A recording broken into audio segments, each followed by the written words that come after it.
Hello everybody, welcome back for another video. I do hope that you're all doing well and that you're all having a great day. I come bearing some of the weirdest news on the face of this planet. That is not a joke. For some reason, the last 24 hours have been absolute madness. I don't know if you've known. I've paid attention to it, so I'm here to give you basically the full rundown timeline of the sequence of events and how they just seemingly just do not make any sense. And without further ado, let's jump right into it. Britain has received 1.2 million new claims for universal credit welfare payments since the 16th of March, highlighting the scale of the financial hardship being inflicted by 19. Universal credit is paid to people without work or on low incomes, and in normal times, there are around 55,000 applications a week. While businesses shuttered and people confined to their homes, there are fears that Britain is headed for the deepest economic slump for a century, with soaring unemployment. The National Institute of Economic and Social Research predicts the second quarter could see the economy contract by as much as 25% if the restrictions continue. I hope you all paid attention to that. Now, this isn't speculative news. This isn't anything that I've dug up and I'm like, look at these numbers, they look completely insane. It's more like we know these numbers have been released to the public, and therefore certain things should have taken place based off of these numbers.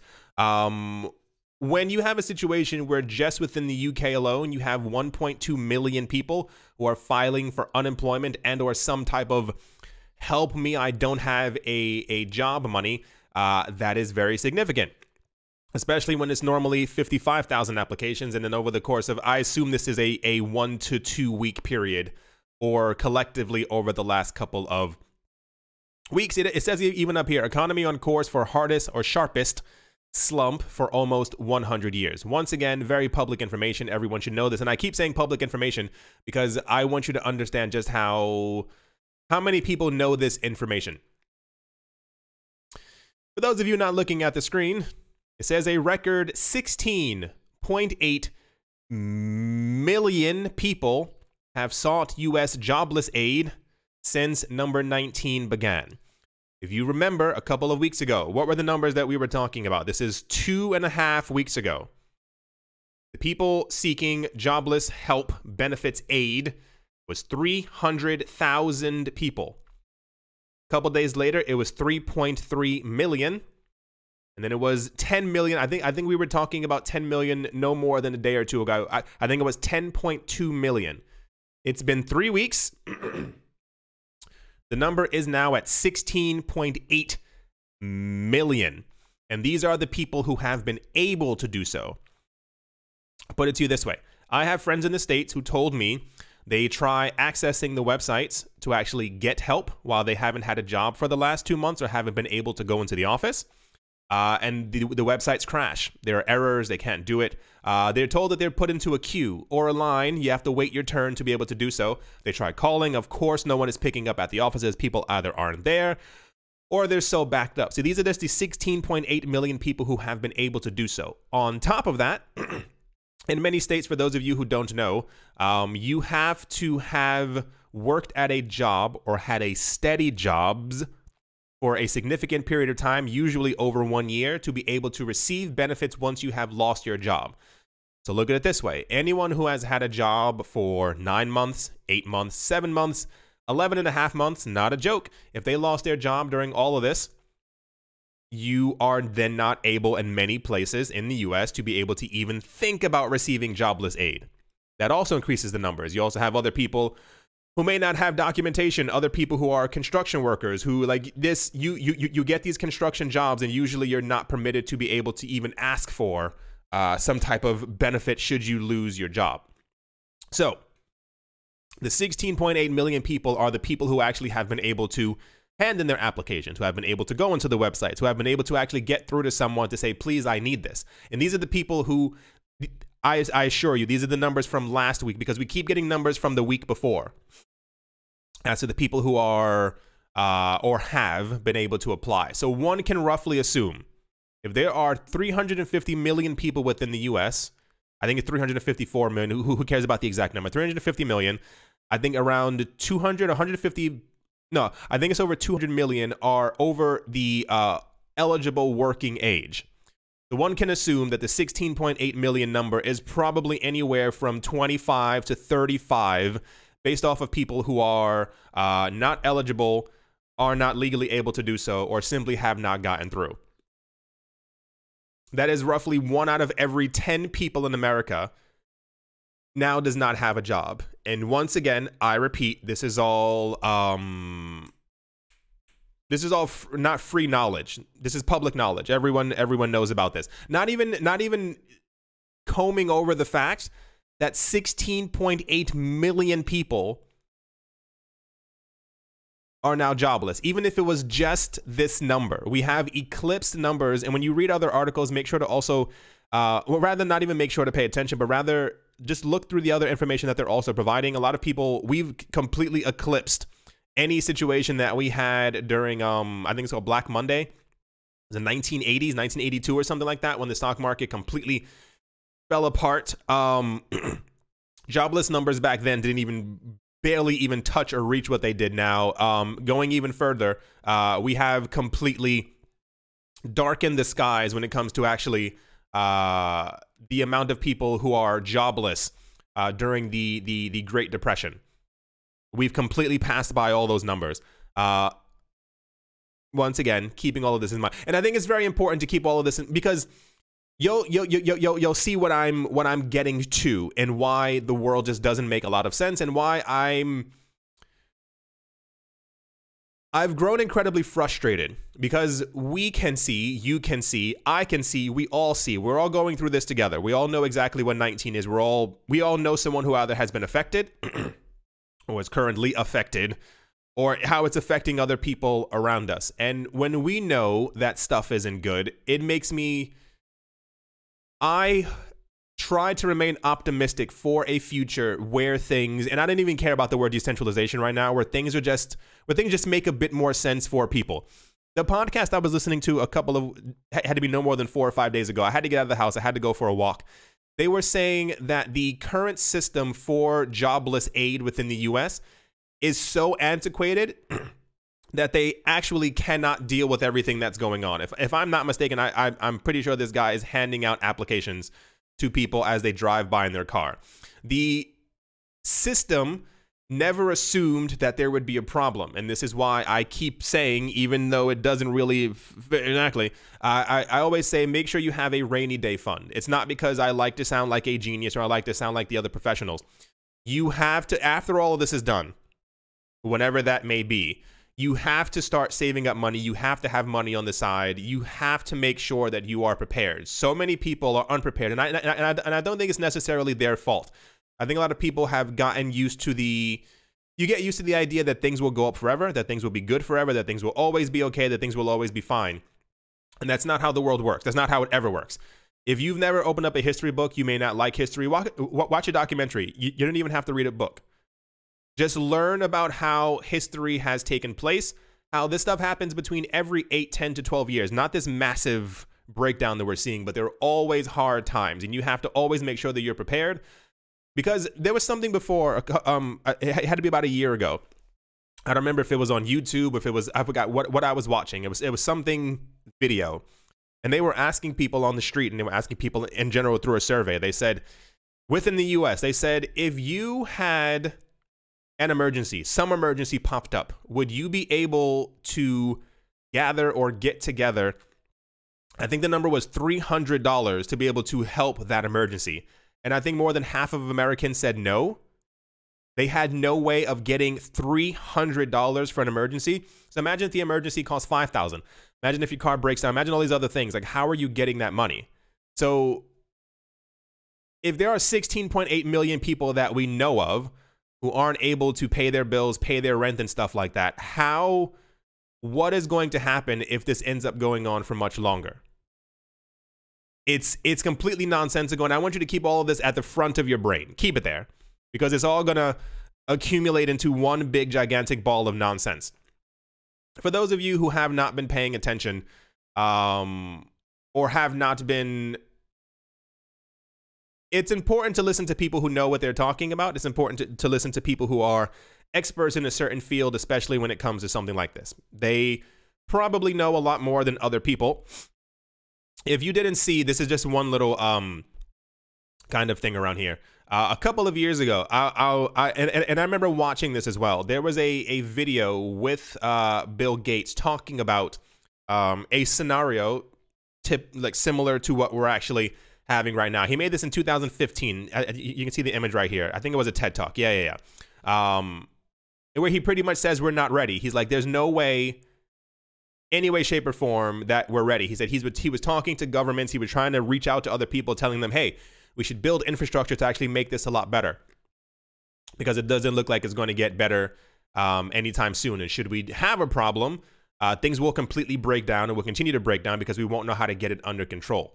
It is widely believed, and even he says so. There's a whole bunch of people who are donating money. I think Jack Dorsey donated money. He donated. Everyone's donating tons and tons of money to try and mitigate the situation, which I always find very fascinating as well, that you have a situation where governments are throwing trillions at banks and cruise lines and car companies, as opposed to once again helping people. This is what kind of makes me really reel back, and I'm like, why are you so adamant with helping these companies as opposed to helping, like, at some point, you as a person are expected to just simply say that all of this is okay and go back to these companies who were bailed out, as opposed to you being bailed out.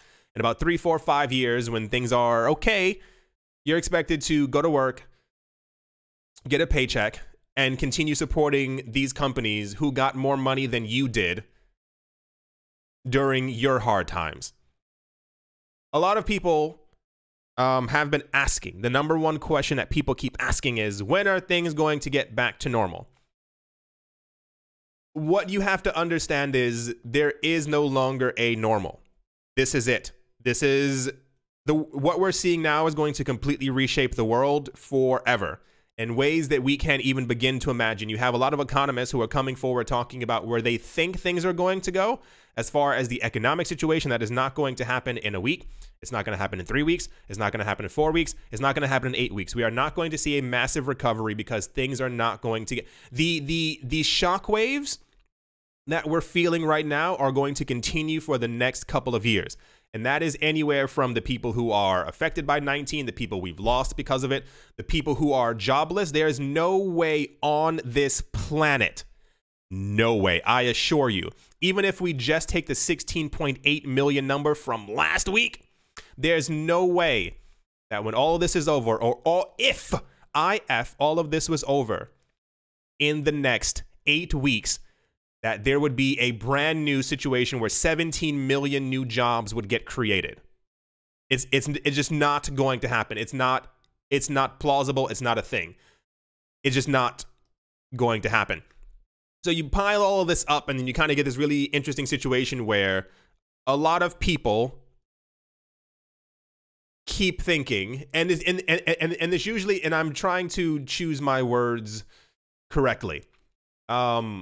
A lot of people care more about money than they care about the actual human experience. And this is why we see a major push towards people trying to get things going again when it's not completely plausible.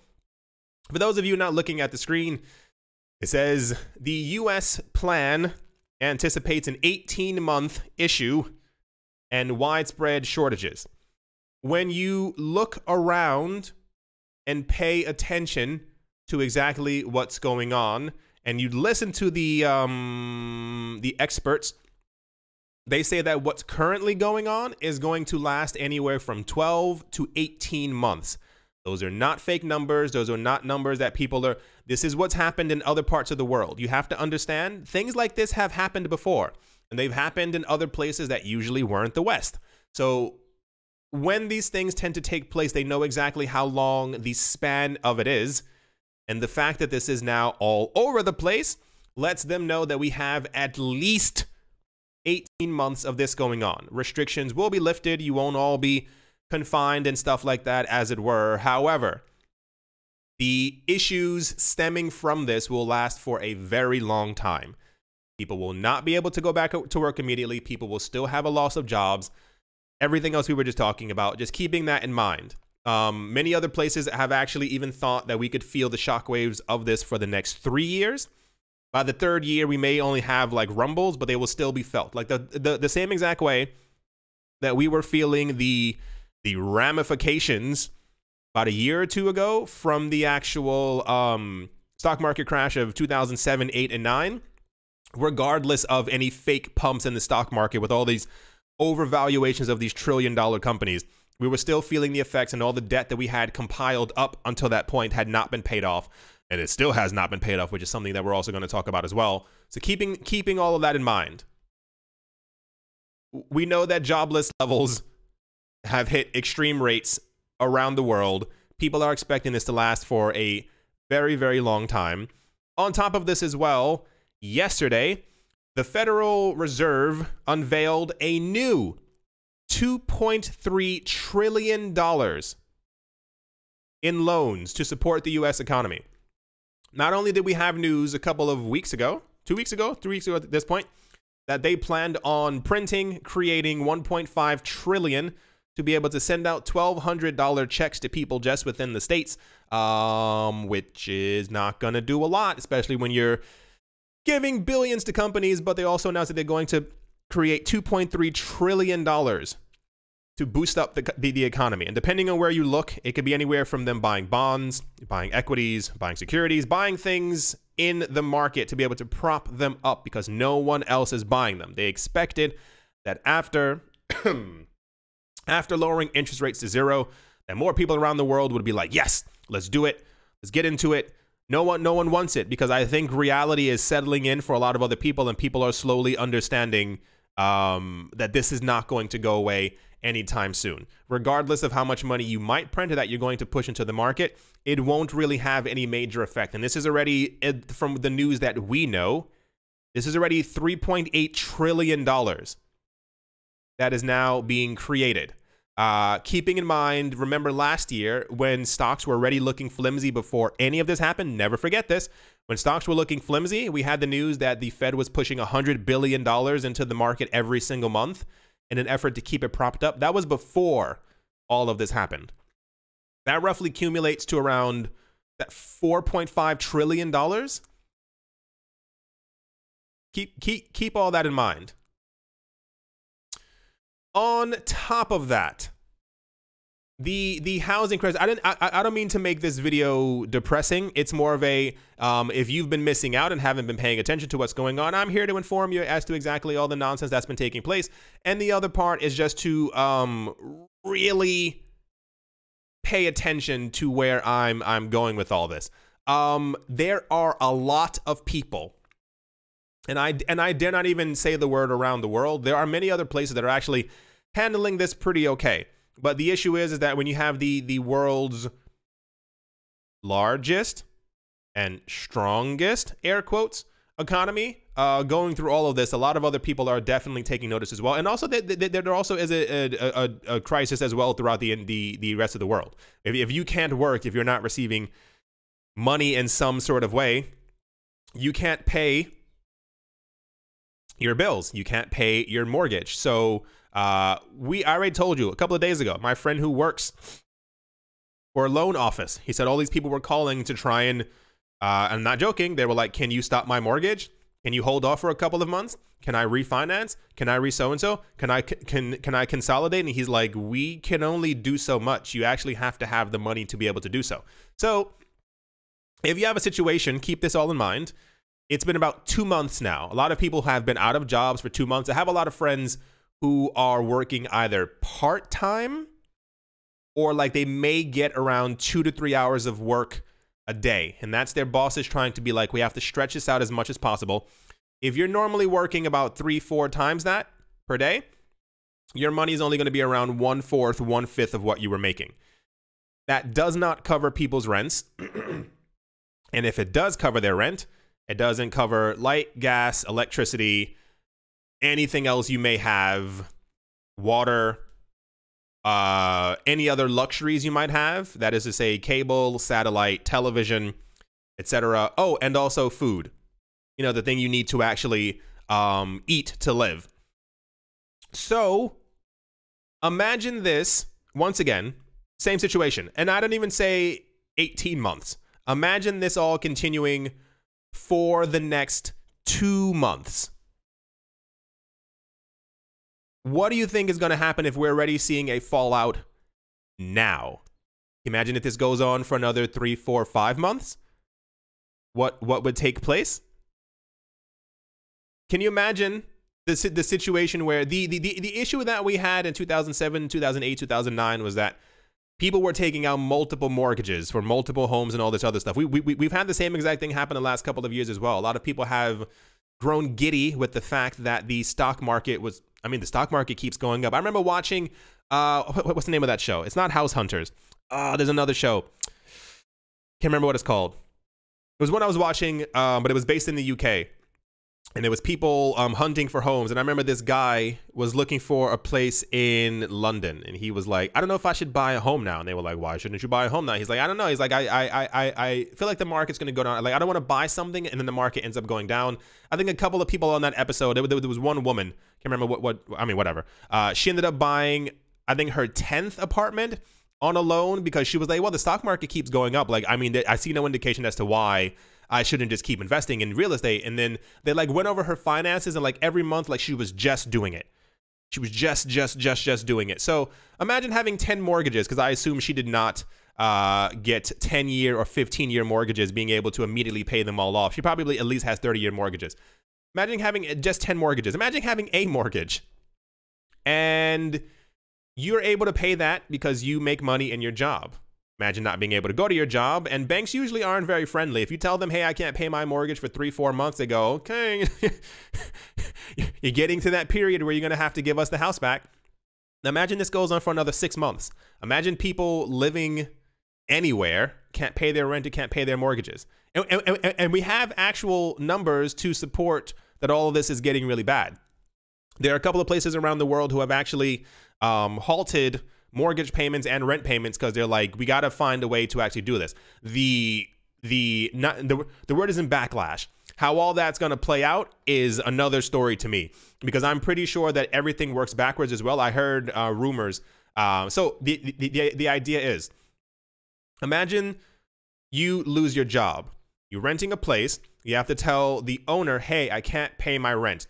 That owner of the place is then unable to pay their mortgage because you can't then pay your rent, and they then have to go to the bank and tell the bank, hey, I can't pay my mortgage because they're not paying their rent. Also, other countries, now, I mean, I understand that it's necessary at this point to halt mortgages and to halt rent payments, but what then happens when the owner doesn't get his rent payment, and he may have also been living off of that as well? I've seen situations before where a lot of people actually buy 1 or 2 places, homes, houses, apartments, doesn't matter, properties, to be able to pay or fund their retirement. People who are over 65 or maybe in their 70s. What happens when they're not getting their money from the other roll down as well? So, yeah, that's one part. The other part is, for those of you not looking at the screen, this is part of what I was also talking about the other day. It says the number 19 crisis could be time for warehouse robots to shine. I'm not going to read through the entire article because it is just lengthy. However, there are many companies who are taking this as an opportunity. Even if you read right around here, it says, after all, robot workers don't have to worry about distancing, much less getting sick. Expect in the next 6, 7 to 8 months for a huge amount of backlash towards many companies who are already automating. You may have noticed nearly everything. A lot of the things that I had when I was a child just no longer also exist. That is jobs, other situations, and blah, blah, blah, blah, blah. And that's because nearly everything can be completely automated. If you've never seen a video for Amazon's warehouses and how they function without people, it's actually like, it looks like magic. It's just robots walking around and moving around and sliding and gliding around each other and under each other as they package packages, all by themselves, and they keep this in mind as well. They only hire humans because they are kind of required to hire humans. If you've never seen any dystopian movie, I implore you, while we're all inside of the house, go on Netflix and please watch one. They're all exactly the same. humans work alongside robots because the companies are required to hire humans so that it looks good next to the company. See, we're still hiring people. Have you ever seen those videos where they show the actual what's it called? Oh gosh, what is it called? Where they show like the manufacturing line for putting together cars. It's very fascinating. They show, like, if you've seen like from like the 60s and 70s where, like, you know, there's 15 people working at putting the car together, and they're putting on this part and they're screwing in this, and they have this hot welder and they have all this stuff and they're making all the cars. Have you seen what it looks like now? It's just machines, and they have one person usually either with a clipboard to make sure that the robots are doing their job, sure, or the person like puts on like the hood of the car, and then they go, yeah, I worked for the day. That's all going to be completely phased out, especially as in many factories, if humans get in the way of the robots run them over, and then, you know, for safety reasons, we're going to have to hire less people. We have already, the automation that's going to take place over the next 10 years is going to shock a lot of people. I wish that it did not. However, you need to really make sure to read, watch documentaries as to the future of where all of this is going. About 90, no, I won't even give you that number. A huge amount of jobs can be completely replaced with robots. Have you seen the self-driving truck that delivers pizzas? There was an episode of Black Mirror, and someone made that exact thing. I think it's Domino's. They made that exact thing, and it works. It actually, like, there are like test cities. And I don't mean like they're testing it in major cities. You know, rich people are so rich, they've created their own cities where they test out these things. There's one in Singapore. There's, I think, a couple in Dubai. Like, they're like little cities, about 5 to 10 blocks in every direction. Like, they actually function. Like, they're actual homes, they're actual offices, but they put all the new future technology that they're trying to implement inside of these little cities. And they have it was like one of them looked like a huge egg kind of thing. It was like a self-driving egg. You sit inside of it, you tell it where you want to go, and it kind of like takes you there. All this stuff works. The point is, that's where they were testing the actual Domino's pizza thing, and it looked completely insane. They've also been testing, like, for those of you who don't know, they've also been testing self-driving buses, cabs, taxis, and all this other stuff in London and New York for years, about 2 years now. There's certain parts of London where you can see the actual, like, self-driving buses. Also, if you've never been to Paris before, and many other cities, there are trains within Paris that have no driver. Like, you can walk from one end to the other end, and it's just kind of like glass. Like, you can look at the end of the train as it's driving away, or you can go to the very front and look as you're driving into a station. There's no driver. It's all automated. The doors open automatically. The actual platform doors open automatically, which is another conversation for another time. Right. So during this time when businesses are losing money, first of all, for those of you who don't know, businesses already consider themselves losing money when they have to hire humans. They already go, well, this is how, like, they take this as a loss. It's not as a gain to you. It's the business has to shell out this much money to be able to hire people, to be able to get them to work, to be able to pay them for unemployment, to be able to pay them for so-and-so, to be able to pay them for sick leave. Now, imagine all of these companies. I can assure you, there's been at least one company who has knocked on Amazon's door and they were like, got any more of those robots? We could kind of use some. I promise you, there are so many people right now who run businesses who are trying to figure out how to automate all of this. And it's going to happen. So this will result in even more job losses, because this is, once again, not going to be wiped over in the next 6 months, next 12 months. And within the next 18 months, you know how easy it would be to completely automate nearly everything if you really put the time into it? Like, you could do it within about a good 12 months. You could order the machines, have them built, and have your factory, have your job, have your so-and-so completely be automated. Have you seen the actual, I think there's some in Asia. I want to say Japan. I don't know the exact location. They have restaurants where, like, everything is kind of just made for you by robots. It goes out on, like, a conveyor belt. Like, it's put together by robots. They're robots who know how to flip burgers, who know how to, like, slide the patty onto a bun, who know how to, like, cook the bun a little tiny bit, just exactly how long you want it. And it goes into a plate, and it's slid onto the conveyor belt, goes right next to your table, and you pick it up. No human required. So, continuing on with that as well on that topic. I don't think I went over this yet. No, I definitely did not go over this. At the same exact time, while all of this printing is happening, we have now reached the point where U.S. debt alone, United States, nowhere else, is now at $24 trillion. That is a trillion, not a billion dollars. That is astronomically insane.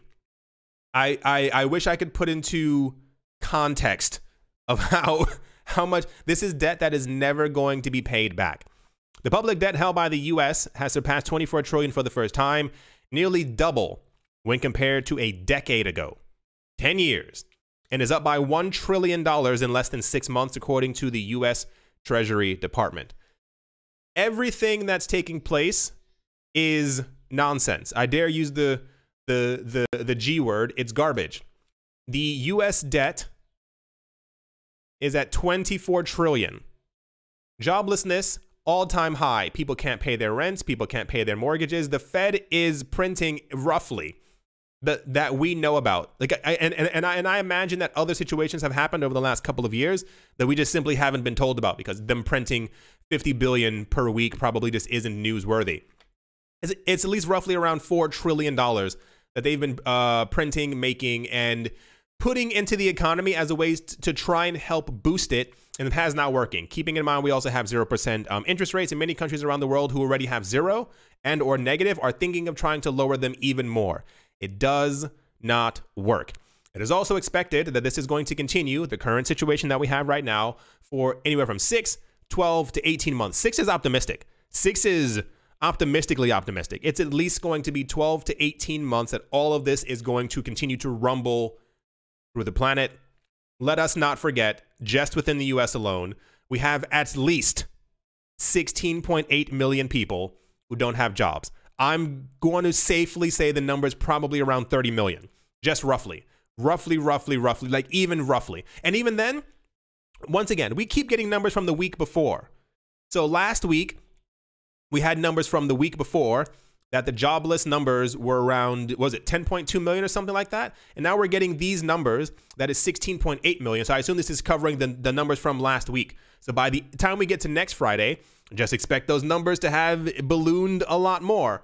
Keep all that in your mind. Everything we just went over. For some reason, the Dow Jones went up yesterday. And this was all over the place. Apparently, the Dow Jones has had spikes upward for the last 4 days.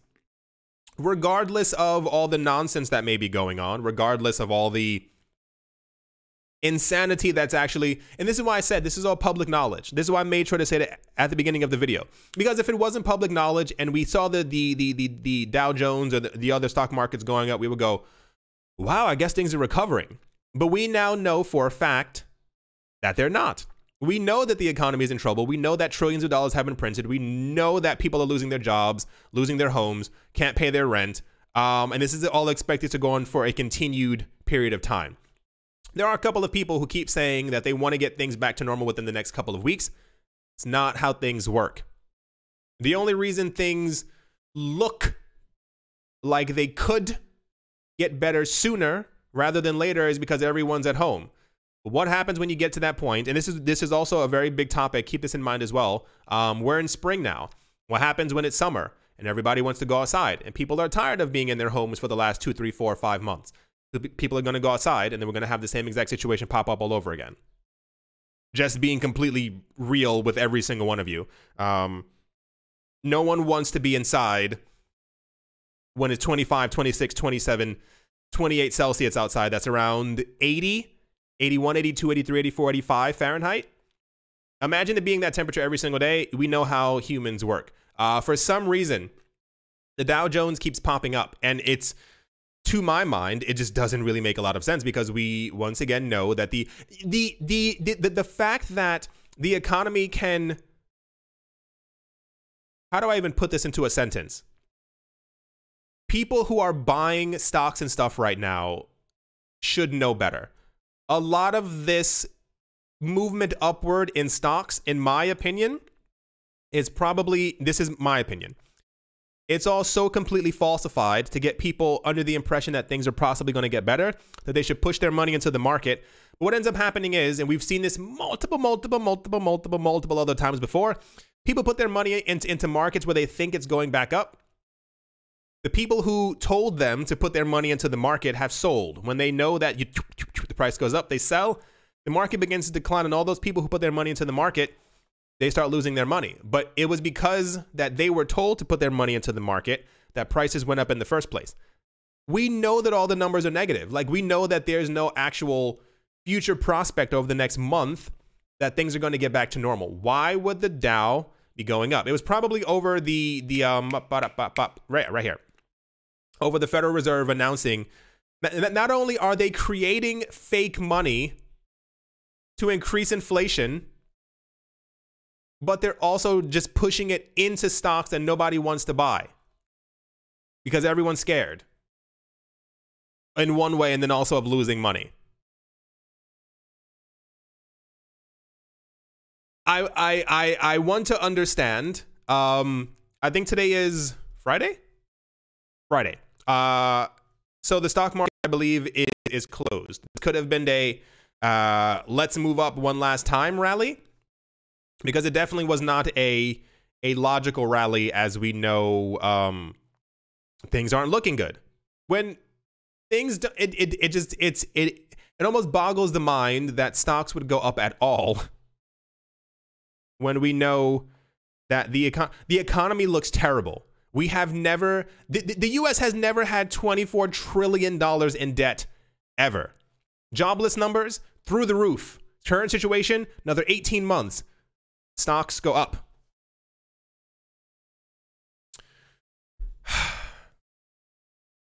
So, yeah. I wonder what's going to happen next week. We're also getting still large numbers from 19, and exactly what's going on. I don't have to repeat it. We all know the situation. It makes me, the word isn't angry or annoyed. I can't find the specific word at the moment. It's sad that the market, not even that the market rallies, like, all this is being done in the name of saving the economy by governments around the world when they know that things won't recover. Like, they know, like, they have this information. Like, all the information that we have is the information that's trickled down to us, that we were able to actually gather, and I was able to put together as a simple person talking into a microphone onto the screen for you so that you could see how bad things are. Just imagine having, like, real-time updates as someone in the government or within the Federal Reserve. You know that these things are bad. So all of these, even just the bailouts, it makes me so frustrated that you know that no matter what you do, I assume that that a lot of the money printing and the money pushing, trillions of dollars, please keep that in your mind, is being done so that the downfall isn't or doesn't accelerate or isn't as fast as it could possibly be. But then you have to think, why are these people so concerned with pumping money into a falling or dying economy when they could just be helping people? Imagine if that money that they were trying to use to buy stocks, funds, equities, and bonds, even if just 10% of that was given to people to make sure that people didn't have to not pay their rent, or could pay their mortgages, or could feed their kids, or it's all these little things, and I wonder how history will view this time in the future. Like, a lot of the previous situation that we've had before, last 10 years, 20 years, 30 years, we look back on these situations and we go, wow, that was, why did no one think further? Oh, that's absolutely terrible. What happened to people? But we see it unfolding before us. And we know that something's not right. We can all feel that something's not right. And yet it continues to continue. And just the little cherry on top Goldman Sachs' Silvia Ardagna said that they can see the light at the end of the tunnel on the impact of number 19, which has devastated the global economy. According to a report by Bloomberg, Ardagna, managing director in the investment strategy group for Goldman Sachs' private wealth management, told investors there is a light at the end of the tunnel. She said in a phone interview, "We see the light at the end of the tunnel, third time, because we believe that sooner or later, the medical community will make breakthroughs. And because the fiscal and monetary response around the world, especially in the US, where we're overweight stocks, has been pretty aggressive and forceful." Ardagna said her group is encouraging private clients to take advantage of the dip in prices in equity markets, which she believes are positioned for a rebound. When? When are these? Do any of you honestly believe, raise your hands, do any of you honestly believe that within the next month or two, everything will be back to normal? 34 million people within the US alone will have found new jobs. Nonetheless, millions in other countries. Like these are the jobless numbers that we've had from the UK. Do you really all think that this is all like what rebound is there going to be? And when you release news like this, other people take notice as well, and they also think, well, if Goldman Sachs is saying it, I should also put my money into the market because there's going to be a rebound. What if there isn't a rebound? There's any rebound that will happen will be if the government announces we're printing another 5 trillion and we're buying up everything on the market. That'll cause a very huge rebound. It's very I can't find the word, and I think my brain won't let me find it on purpose, just because it'll probably start another rant. Disingenuous isn't the word either. It's close. It's close to what I'm thinking of, but it's terrible because so many things are being done to let people believe that this is either going to simply go away, or that things will get back to normal, or that things are going to rebound. And you scare people when you tell them things are really low. You should take advantage of the market opportunities because people think this may be the moment where I can put my money into the market and make more money. And then when the market goes back down and you lose your money, you can't really go to this woman and go, "Hey, you told me to buy it. It was just simply well, I didn't know. It was just a prediction. I mean, we assumed that prices would keep going down. What do you mean?" It's terrible. It's absolutely terrible that all of this is taking place, and so many people just focus on the money aspect. Like, it means nothing to them that all this stuff is happening. It's just that things got to get back to normal so that we can continue making money. The system is broken inherently. When after 8, 9, 10 weeks of this going on, think of how short a period 10 weeks is. That the economy is collapsing, and we have governments panicking, making sure that they're doing everything that they can to prop it back up. Think of the madness that's ensued over the last 6 weeks as far as job losses and money creation just to prop markets up. It's better at this point to just let the entire thing collapse so that we can have a huge, terrible mourning period over the course of 2 to 3 years, and then we can rebuild the world economy into something that doesn't have to constantly have money pumped into it nonstop. But even that sounds unreal or unrealistic because we're so used to this economy that runs 24/7. We're used to something that you have to constantly buy, you have to constantly be in debt, you constantly have to be absorbing and or accumulating something. And then when that doesn't happen, like I think a couple of places have been doing relatively well. I think it's like Amazon and 1 or 2 other places. But everything else is failing because the world economy relies on this constant stream of movement. You are constantly required to not only make money, but spend money so that the economy moves forward. 10 weeks, 8 to 10 weeks, the economy's destroyed. Like the economy is buckling. Can you imagine if we didn't have the Federal Reserve printing trillions of dollars to buy up the things that other people aren't buying? How low the actual stock market would be right now? And even going on TV to reassure people, things are totally fine. Things are perfectly fine. Keep buying. To have to lie and reassure people that things are okay. Like I said, You're either affected or you know somebody who is or has been affected by all of this. I know many people. I can think of 5 off the top of my head who've either lost their job or have had a major pullback in their job, teetering on not being able to pay their rent. Teetering. Like they're trying to hold off on their savings because it's a savings. How nonsensical is all of this? I really wonder how history will look back on these people who, I don't want to say the word that they outright lied, but we know that something's not right. Why is it that we have all this information up here of how bad things are, yet they can see a light that doesn't exist?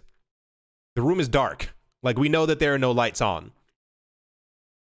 Any upward movements that happen are because of fake money being pushed into the market, and any dips that happen are usually based off of the reality and the actual sentiment of what's going on. At the same exact time, Bitcoin's price has dropped below 7,000 US dollars. It says Bitcoin's, which is even dumber, the fact that Bitcoin drops, but the actual stock market goes up. We know that we can't print more Bitcoin. We know that we just simply can't create as much BTC as we possibly want on the fly at the drop of a hat. We know that Bitcoin is scarce. We know that Bitcoin is being purchased. We know this for a fact. Like we've seen this, that millions of people around the world are buying Bitcoin or holding Bitcoin, or even using Bitcoin. The world doesn't make sense, and I wanted to really bad, but I don't think it's just meant for me to understand it right now. It says Bitcoin's price dropped nearly $200 in minutes on the 10th of April to slide below 7,000 for the first time in 4 days.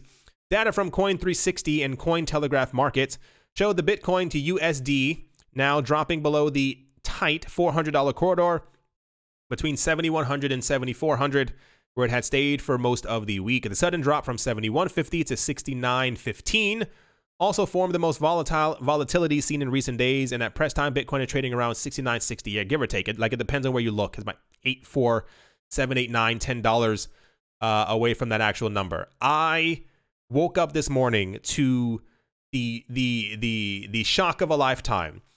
Bitcoin, oh my leg, Bitcoin dropping below $7,000 was apparently the apocalypse for many analysts. I saw an enormous amount of articles saying Bitcoin has dropped below $200. A drop to 2,000 is imminent. Bitcoin fell below 7,000. Prepare for a fall to 3,500. I'm not exactly sure what gets these people going. These cars are going in the opposite directions. This one's going up the hill. This one's going down the hill. How do they pass by each other in such a I don't know. I'm not really sure what causes these analysts. Somebody said it in the comment section yesterday. I think they're just looking for attention or something like that. I don't really know what it is. How you could even be, I understand being realist or cautious at the moment in the cryptocurrency market because the market seems a bit nonsensical, but how you could be bearish in any huge monstrous form right now in the cryptocurrency market just completely boggles my mind. I can't even remember all the companies and institutions and banks who've been talking about getting into Bitcoin over the last couple of weeks and or months. Any movement down in price, I can only assume that it has to be whales. There's no real other answer as to why the price of the wider cryptocurrency market would fall at all. I could see daily fluctuations, but like a 5 to 6% drop in price on the like that is nonsensical. Anyway, so just to reiterate, the world doesn't make any sense. Stocks go up, crypto goes down. We know that the world is a complete mess, and for some reason, crypto hasn't rebounded. When we know, right? Let's move on. Next up, just to bring some light into it, I decided to add these last two because I was like, it's gonna get dark. It's gonna get dark really fast. So let me make sure I end it with some sunshine and rainbows. Discussion forum Reddit appears to be building a point system that runs on a blockchain, according to a video posted by one Redditor. Redditor Mago Crypto, who according to his profile is a community manager at Unstoppable Domains, which build censorship-resistant websites, uploaded the video yesterday. It appears to show a beta implementation of the system. Here it is right here. It says wallet, your points. Your wallet is part of the Reddit app. Access it through the profile menu. And then a little thing right there that says wallet. It said, I opened my app yesterday and saw the wallet menu option. Went through it, saw blockchain, and got super excited to share with the rest of y'all. Mago Crypto wrote on Reddit. Now, a huge amount of speculation that apparently Reddit is going to be creating their own cryptocurrency. I think there's Red Coin, but I don't think that was ever actually from Reddit. I'm pretty sure it's REDD Coin. I think that was created by someone else many, many years ago and was touted as a Reddit crypto. So the news is apparently someone found this on their. That's a long phone. How long this phone is? Why is there so much on that screen at the exact same time? Anyway, someone found this. Apparently, the rumors are now circulating that Reddit rolled out an update on their app a bit quicker than they expected to do so.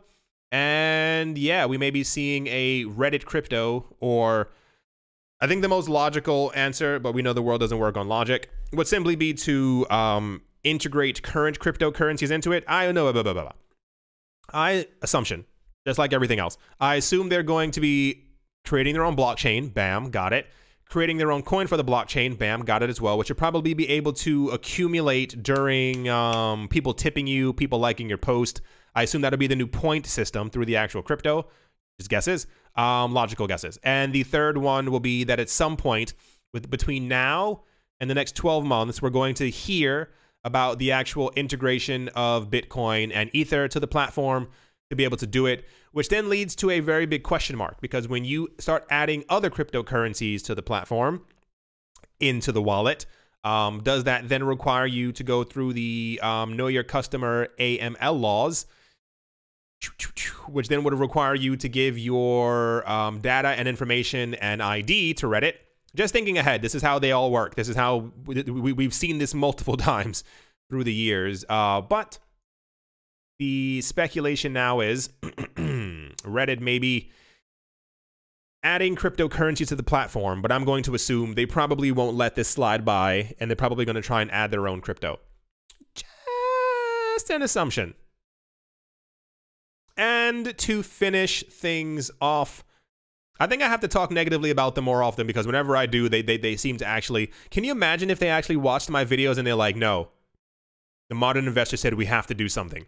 New York-based cryptocurrency exchange Gemini announced that it's adding 3 new cryptocurrencies to its list of offerings. They're adding Chainlink, DAI, that is D-A-I, and Orchid. Sure. While the 3 tokens will not be available on the exchange until the 24th of April, news on the forthcoming listing is already driving considerable interest for these coins. Prices for OT or OXT, okay, and Link, for example, skyrocketed yesterday between 10 and 15%. Oh, that might also make sense as to why Link was going up. We had the news that it was also doing that based off of the actual usage and the Oracle and the Ethereum. Okay, cool, good for them. Once the coins are listed on the Winklevi's exchange, Gemini customers will be able to deposit them into their online wallets and start trading soon after. Wonderful. Gemini says it will be offering USD, Bitcoin, and Ethereum trading pairs for Link, DAI, and OXT. This will bring the total number of cryptocurrencies supported and offered by Gemini to 9. Wow. Aside from those 3 new additions, Gemini also supports Bitcoin, Litecoin, Zcash, BAT. It also is offering custody services for 0x, Bread, Decentraland, and Gust. That is Gemini US dollar. Wow. Wow, wow, wow. I'm trying to contain my excitement. I can't believe it. I've been waiting for Bread and Chainlink to be added to the Gemini exchange for years, man. Wow. Wow. So, the Geminis now have 9 coins with 6 coins in their platform. In 14 days, they're going to add 3 more. And I'm trying to end it on a good note.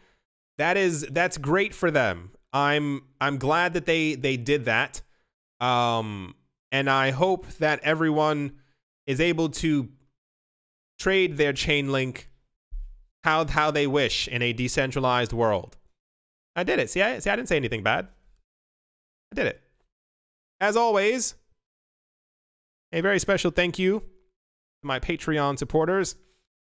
Professor Wally from Gunbot University, Yasha Harari, Moonman High XRP, Joshua Vineyard, Martin Steuer, Josh Gorsica, Nostromo, Mr. Pickles, John Sarson, The Animal Reader, A Bibliophobia, Chongololo, Songololo, Barebones Mining, Todd Mullis, Adam Graysick, Mohair Maroney, Master Ventures in Thailand, Brady Niels, Jared Schneider, Wise Night Owl, 242 to the World, Crypto Joe, Bankroll Network, Adobo, Mill Wheezy, Crypto Artist, Cole D3D, Nicholas One Earth, One Piece, One Love, Damien, Setsuna, Nick Kanaya, Richie Rich III, Vlad the Impaler, Crypto Beer Shipmate, Paxis, Nick Man, Gialavori, Anthony Charles, Jim Gardner, Jeremy Fox, Minting Coins, Kyle Skips Leg Day, and Miller Hitch Chest Every Day. Yes, 2 Crypto, Bodie McBoatface, Anytime Fitness, Monk's Corner Staff, ArfMedic17, Bake Me a Cake, Tigero Machonisa, On Crypto with Lionel, Frayola Michelle, URL, and hold on, I do have to sneeze. Thank you all very, very much for your support. Thank you very much to everyone who is a supporter of the channel, has joined as a member. And thank you to all of you who listen to my rants.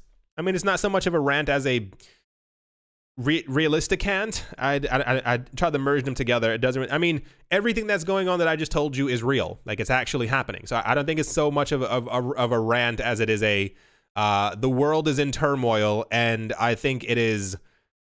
I think it's best to be a realist as all of this is going on. At the moment, the cryptocurrency market is down. I assume that's because of Bitcoin's magnetism. Bitcoin is down by 5.2%. It is at $52 below 7,000. It was a drop. It wasn't a terrible drop. We could be at exactly 6,000 right now. That would be Ether is down by 8. XRP is down by 4. I mean, depending on where you look, it seems to be a decrease between anywhere from 3 to 10%. Give or take, give or take, give or take, give or take. But yeah, we'll see how all of this unfolds. We'll see exactly what ends up happening during the weekend. It could just be like a somber weekend sell-off. I believe it is Easter this weekend, question mark. Maybe people just want to take some time off, so we may see lower trading volumes. I think what I'm looking for is stock futures on Sunday. That'll be a very huge indicator as to where things may go. But once again, any drop within the cryptocurrency market is any dramatic drop is very nonsensical, especially how they all just seemingly follow the exact same trend. Like, all of these coins didn't just simply lose their fundamentals at the exact same time. They're following Bitcoin. So yeah, I dare say I do hope you all enjoyed. I mean, as much as you could. I gave you the weight of the world, and I'm like, I hope you liked it. Hope you all enjoyed. Hope you all are having a great day. Try to have a great day, a great morning, a great afternoon, a great evening, wherever you are, wherever you might be. I know it's difficult. There will be better times ahead. It's just, you have to be realistic. You have to, if nothing else, prepare. This may be the perfect time for a lot of you to make online businesses. Try to find a talent. Try to sell some stuff. I mean, there are literally 1,000,001 things you can do on the internet. Try to find the new side income, something that's digital online. This could be the time. I mean, if we're going to be chalked up for another month or two, you may find something that you like, a new hobby, or a really easy way that you could make money online. Like, years ago, I told all of you when I used to sell stuff on eBay in mass, when I was selling comic books and stuff like that, it was this really weird, like, aha moment, kind of. Like, I didn't think about selling on eBay and or selling comics. Lo and behold, it worked out really well. I knew exactly how to do it, and I knew how to price stuff, and I knew how to set my shipping so low that I was always being purchased from. So this may be your moment where you start doing something, and in a year, you're making an additional $5,000 to $10,000 per month from your online business. Thank you all once again for watching and or listening, and I will most certainly be talking to you all soon.